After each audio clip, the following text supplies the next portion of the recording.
अर्थनियोजन प्रकरण 4 financial planning आपण हे प्रकरण अभ्यासतोय। त्यामध्ये संकीर्ण प्रश्न संग्रह 4 हे आपण सोडवतोय। त्यातला 10वा प्रश्न आहे शेवटचा। खालील एका वस्तूच्या वितरण व्यवसाय साखळीत कर बीजक ए बी सी मधील वस्तू व सेवा कराच्या आकारणीचे गणन करा। जीएसटीचा दर 12% आहे। या ठिकाणी प्रथम उत्पादक आहे। कर पात्र किंमत त्या वस्तूची 5000 रुपये आहे। या ठिकाणी कर बीजक 1 म्हणजे ए, कर बीजक 2 म्हणजे बी, कर बीजक 3 म्हणजे सी असं। त्यानंतर वितरक आहे। उत्पादकाने वितरकाला दिलेला आहे कर पात्र किंमत रुपये 6000 रुपये आहे त्याची। या ठिकाणी कर बीजक वितरकाला रिटेलर म्हणजे या ठिकाणी व्यापारी, किरकोळ व्यापारी, कर पात्र किंमत 6500 रुपये आहे।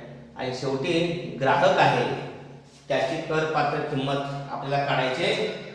प्रथम उत्पादकाने, वितरकाने व किरकोळ व्यापाऱ्याने म्हणजे रिटेलरने शासनाकडे किती रुपये वस्तू व सेवा कर कोणत्या शीर्षकाखाली भरला हे दाखवणारं विवरणपत्र तयार करा। प्रथम आपण उत्पादकासाठी विचार करूया। उत्पादकासाठी आता उत्पादकासाठी कर पात्र किंमत किती आहे? 5000 रुपये आहे। उत्पादकासाठी वस्तूची कर पात्र किंमत किती आहे? रुपये 5000 आहे। आणि त्यांचा जीएसटी दर किती आहे? जीएसटी दर 12% आहे। म्हणजे या ठिकाणी उत्पादकानं हा वितरकाला विकलेला आहे। उत्पादकाचा विक्रीच्या वेळीचा आउटपुट टॅक्स असतो। आउटपुट टॅक्स बरोबर कसा काढायचा? आउटपुट टॅक्स कर पात्र किंमत गुणिले जीएसटी दर। किती कर पात्र किंमत आहे? उत्पादकाची 5000 गुणिले जीएसटीचा दर 12% आहे। 12 चे 100, 2 शून्य गेल्या, 1 2 1 2 किती आला? 12 शून्य शून्य, 12 पंचे 60, 600 रुपये हा जीएसटी आला। ठीक आहे, म्हणजे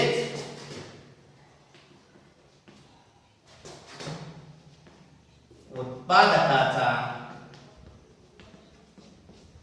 जीएसटी बरोबर 600 रुपये आणि मग उत्पादकाचा सीजीएसटी असेल, एसजीएसटी असेल, केंद्राचा वस्तू व सेवा कर असेल, राज्याचा वस्तू व सेवा कर असेल, तो छान जीएसटीच्या निमपट असतो।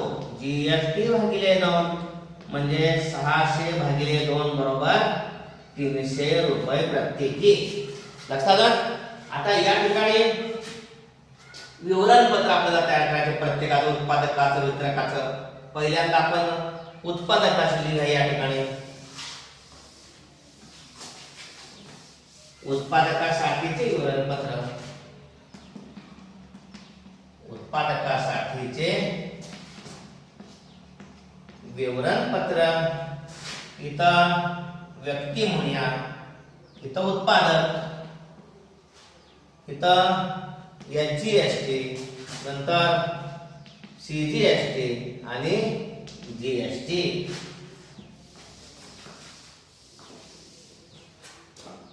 व्यक्ती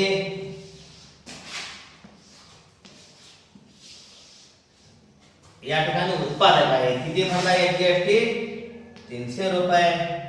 त्यानंतर सीजीएसटी केंद्राचा कर 300 रुपये आणि जीएसटी 600 रुपये। असा आपण वितरकाचा, रिटेलरचा सुद्धा विवरणपत्र तयार करू शकतो। हे एकाच झालं, लक्षात आलं? त्याच पद्धतीनं दुसऱ्याचं तयार करायचं। या ठिकाणी आता आपल्याला वितरकासाठी विवरणपत्र तयार करायचं आहे। यासाठी आता वितरकाने तो माल रुपये 6000 रुपये कर पात्र किमतीला 12% जीएसटी दरानं किरकोळ व्यापाऱ्याला म्हणजे रिटेलरला विकलेला आहे।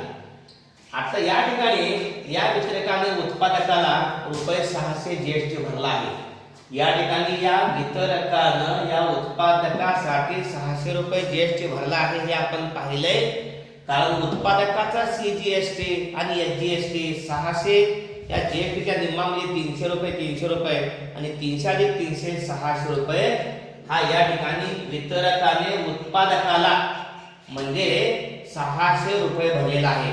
म्हणून या ठिकाणी वितरकाने किरकोळ व्यापाऱ्याकडून गोळा केलेला कर हा त्याचा आउटपुट टॅक्स आहे, कारण वितरक हा रिटेलरला देणार आहे ती वस्तू विकणार आहे, म्हणजे वस्तू विकताना वितरकाचा तो आउटपुट टॅक्स आहे। आणि म्हणून या ठिकाणी आपल्याला वितरकाने किरकोळ व्यापाऱ्याकडून गोळा केलेला कर हा त्याचा आउटपुट टॅक्स आहे। वितरकाचा आउटपुट टॅक्स कसा काढायचा? कर पात्र किंमत गुणिले जीएसटी दर। आता कर पात्र किंमत किती? 6000 रुपये आहे वितरकासाठी आणि 12% जीएसटी कराय 12/100 दोन शून्य दिल्या 12 गुणिले 60 12 शून्य शून्य 72 किती आला? 720 रुपये। म्हणजे या ठिकाणी वितरकाचा एकूण जीएसटी कर हा आउटपुट टॅक्स वजा त्याचा इनपुट टॅक्स हा वितरकाने आयटीसी म्हणजे त्याचा इनपुट टॅक्स क्रेडिट आहे। कुणाचा? वितरकासाठी। उत्पादकासाठी जीएसटी असेल, परंतु वितरकासाठी तो आयटीसी म्हणजे इनपुट टॅक्स क्रेडिट आहे, कारण इथं किरकोळ व्यापाऱ्याला म्हणजे या ठिकाणी वितरकानं तो माल रुपये 6000 रुपये कर पात्र किमतीला 12% जीएसटी दरानं किरकोळ व्यापाऱ्याला रिटेलरला विकला आहे। या वितरकाने उत्पादकाला रुपये जीएसटी 600 भरलेला आहे आणि म्हणून वितरकाचा जो आयटीचा इनपुट टॅक्स क्रेडिट म्हणजे 600 रुपये। म्हणून या ठिकाणी वितरकाकडून एकूण देय जीएसटी कर आउटपुट टॅक्स हा 720 रुपये आणि वजा आयटीसी 600 रुपये आहे। 720 म्हणून 600 गेले, छान 120 रुपये। आणि मग या ठिकाणी वितरकाचा सीजीएसटी बरोबर एसजीएसटी जीएसटीच्या निम्मट आहे, म्हणजेच किती? 120 भागिले 2 बरोबर 60 रुपये। म्हणजे वितरकानं सीजीएसटी आणि एसजीएसटी केंद्राचा आणि राज्याचा वस्तू व सेवा कर किती भरलेला आहे? 60 रुपये। आणि त्याचं विवरणपत्र आपण तयार करताना आपण जसं उत्पादकाचं केलं तसंच या ठिकाणी वितरकासाठी पूर्ण करायचं। या ठिकाणी व्यक्ती काय आहे? वितरक आहे। सीजीएसटी तर एसजीएसटी आणि जीएसटी।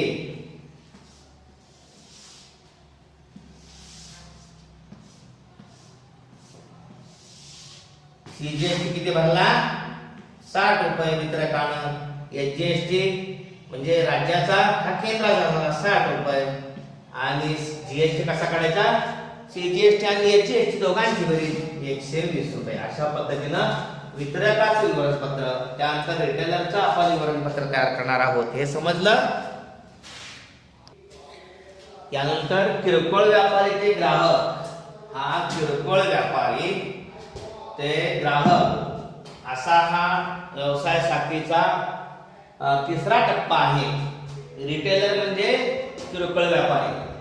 किरकोळ व्यापाऱ्याने ग्राहकास 6500 रुपयांचा माल 12% जीएसटी आकारूनच विकला आहे, म्हणजे किरकोळ व्यापाऱ्याचा इनपुट टॅक्स 720 रुपये आपण पाहिलेला आहे आणि किरकोळ व्यापाऱ्याचे मग इनपुट टॅक्स क्रेडिट आयटीसी हे 720 रुपये आहे। आणि या ठिकाणी विकताना आउटपुट टॅक्स आणि घेताना या ठिकाणी 720 रुपये हा आयटीसी आहे, म्हणजे किरकोळ व्यापाऱ्याची इनपुट टॅक्स म्हणजे वितरकाकडून तो घेतलेला आहे, म्हणून या ठिकाणी आयटीसी 720 रुपये कुणाचा? किरकोळ व्यापाऱ्याचे। आणि किरकोळ व्यापाऱ्याने गोळा केला मग आउटपुट टॅक्स आपण काढणार आहे करपात्र किंमत गुणिले जीएसटी दर. करपात्र किंमत आहे ही किती?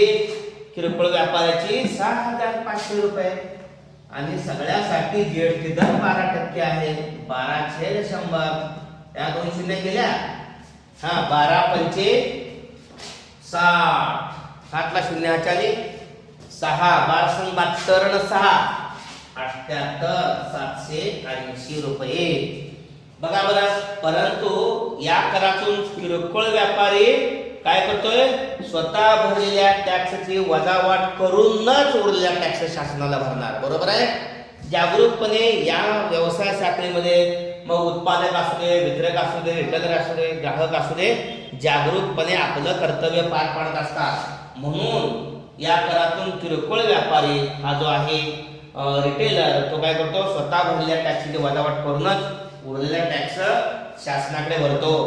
म्हणजे किरकोळ व्यापाराचा देय जीएसटी जो आहे तो आउटपुट टॅक्स छान 780 वजा या ठिकाणी इनपुट टॅक्स 780 वजा 760 रुपये पहिला आहे तो लक्षात ठेवायचं. किती आले वजा बाकी? चुकून या ठिकाणी मांडणी झालेली आहे.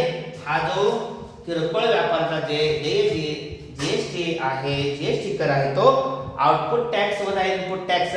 हा आउटपुट टॅक्स 780 रुपये आहे. समोर आहे या ठिकाणी आयटीसी आहे तो त्याचा 720 आहे. 720 रुपये आहे. 720 आहे. चुकून दुसरा अंक आलेला होता. 780 मधून 720 गेले. या ठिकाणी 0 0 तसंच 8 म्हणून 2 गेले, 6 उरले आणि 7 7 गेले 0. आता या ठिकाणी आपल्याला कुणासाठी तयार करायचं आहे विवरणपत्र? आता आपला उत्पादक झाला, वितरक झाला. आता किरकोळ व्यापाऱ्याचं आपण विवरणपत्र तयार करायचे आहे. मग किरकोळ व्यापाऱ्याचे देय एसजीएसटी बरोबर सीजीएसटी.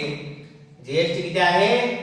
60 आहे. त्याच्या निंपट म्हणजे 60 भागिले 2 बरोबर 30 रुपये. आणि त्याचं विवरणपत्र तयार करताना इथं व्यक्ती, इथं किरकोळ व्यापारी, सीजीएसटी 30 रुपये आहे, एसजीएसटी 30 रुपये आहे. आणि या ठिकाणी जीएसटी जो आहे 30 रुपये येतो. जीएसटी आहे तो 30 आणि 30 60 रुपये. अशा पद्धतीनं तिघांची साखळीत व्यवसायासाठी विवरणपत्र तयार केलं आहे. उत्पादकासाठी, वितरकासाठी आणि रिटेलर म्हणजे किरकोळ व्यापारी, रिटेलर. आणि संपूर्ण आपल्याला एकत्रित विवरणपत्र तयार करायचं असेल तर या ठिकाणी व्यक्ती आहे उत्पादक, वितरक आणि किरकोळ व्यापारी. उत्पादकाचा देय सीजीएसटी 300 रुपये होता. इथं सुद्धा 300 रुपये आणि दोघांची जीएसटी म्हणजे 600 रुपये. त्यानंतर वितरकाचा देय सीजीएसटी 60 रुपये, एसजीएसटी 60 रुपये, या ठिकाणी 120 रुपये. किरकोळ व्यापाऱ्याच्या समोर आहे देय सीजीएसटी 30 रुपये. हे रुपये अगोदर लिहिले. इथं रुपये 30 आणि इथं 60 रुपये जीएसटी. या दोघांची बेरीज आहे पुढं 360 आणि 30 बघा. 390 रुपये. 60 आणि 30 90 आणि वर 390 रुपये. 390 रुपये. आणि इथं हे 0.28 रुपये 780 रुपये. म्हणजे किरकोळ व्यापाराला गिरायकाकडून एकूण किती? 780 रुपये या ठिकाणी जीएसटी मला गोळा केलेला कर. किरकोळ व्यापाऱ्यांच्या जुनी गिरायकाकडून म्हणजे गिरायकाला किती रुपयाला पडलेली असेल ती करपात्र किंमत आणि जीएसटी.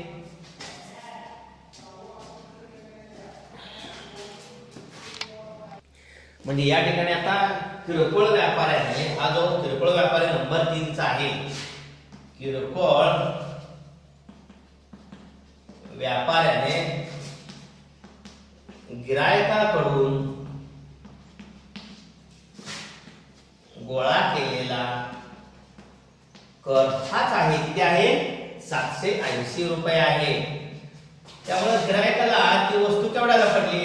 गिरायकास ती वस्तू कर पात्र किंमत 6500 रुपये, कर पात्र किंमत अधिक हा गोळा केलेला कर बरोबर कर पात्र किंमत 6500 रुपये अधिक 780 रुपये. बघा बेरीज, हे 0 दुसरा 8 आणि 0 8, 7 आणि 5 12 आणि 6 1 7, 7280 रुपये आला. गिरायकास ती वस्तू रुपयास मिळेल म्हणूया. आणि शेवटी उत्तर घ्या. गिरायकास ती वस्तू 7280 रुपयास मिळेल. आता या ठिकाणी व्यवहार कसा झाला? या व्यवहार साखळीमध्ये सगळ्यात महत्त्वाचा भाग आहे तो या व्यवहार साखळीमध्ये पहिला कसा आहे? उत्पादक, वितरक, बीजक आहे B2B, business to business B2B आहे. नंबर 2 ला आहे वितरक, ते किरकोळ व्यापारी, किरकोळ, इथं सुद्धा B2B, बिझनेस टू बिझनेस. आणि नंबर 3 आहे किरकोळ व्यापारी, ते या ठिकाणी ग्राहक, म्हणजे या ठिकाणी B2C, बिझनेस टू कंझ्युमर असे आहे. अशा पद्धतीनं हा प्रश्न थोडासा लेंदी आहे परंतु अतिशय सोपा आहे. लक्षात आलं? आपण गोळा केला कर म्हणतो हा सुद्धा जीएसटीचा आहे, जीएसटी. त्यामुळे संपूर्ण उदाहरणाचं पुन्हा एकदा अवलोकन करा आणि हे तिन्ही टप्पे समजावून घ्या. अतिशय सोपे आहेत. समजलं? ओके, धन्यवाद.